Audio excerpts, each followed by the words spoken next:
Did you know that remembering a person's name signals respect?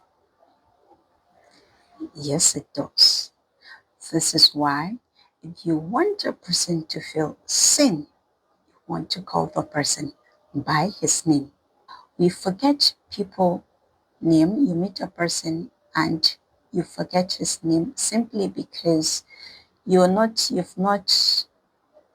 intentional in storing the person's name in your memory. In a situation where a person is intentional and in the present when meeting the person, remembering is most likely to happen easily. Now, when it comes to remembering a name, there are so many things that goes into it, which in most instances people are not aware of, and we do such things by default. Now,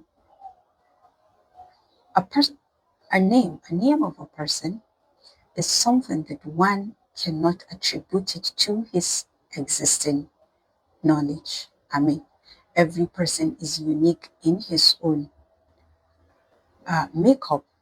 And so, meeting a person with his unique attributes and the circumstances that lead to that interaction is very likely to be a unique one. And so, if a person, you as a person, you're not intentional in storing the person's name, you're most likely not going to remember such a thing. Remember, information storage is linked for you to be able to store things properly that will allow recall. You have to link it to your existing knowledge, what you already have in your memory. Here are a few things you can do to be able to remember a person's name. First is when you ask for a person's name, you want to repeat the person's name, say 2 to 3 times, but you don't want to go like, oh, Amina. No, you want to strategically repeat, say out the name loud. Example is, oh, Amina, it's nice to meet you. That is one instance. Another instance is, what would have made Amina go into educational psychology? More like you're asking me, but using my name. Oh, another instance can be, oh, Amina, I would love to meet you again. You're saying the name out loud, but in a conversation.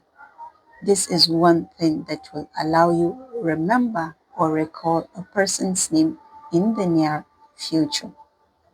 The second thing you can do is in between those conversations, you want to link something you know that is unique to me. I mean, you want to go into your memory, but you don't want to be so consumed because that can be another thing for forgetting. If you involve in internal dialogue within that time, within that space, you're most likely to forget. So, what you want to do is you want to remember something you know, and then link it to this person. Say, oh, all right, I have a sister that is Amina, and Amina as a psychologist. You want to link something you remember, something you already know to this person. This allows remembering, but like I have mentioned earlier, you want to do this carefully because this can be another recipe for forgetting. Yes, you wanting to remember something in while the conversation is on or while all of this is happening. So you want to be intentional, but very popular is calling out the names out loud, the person's name out loud. 2 or 3 times during the conversation. I hope this helps.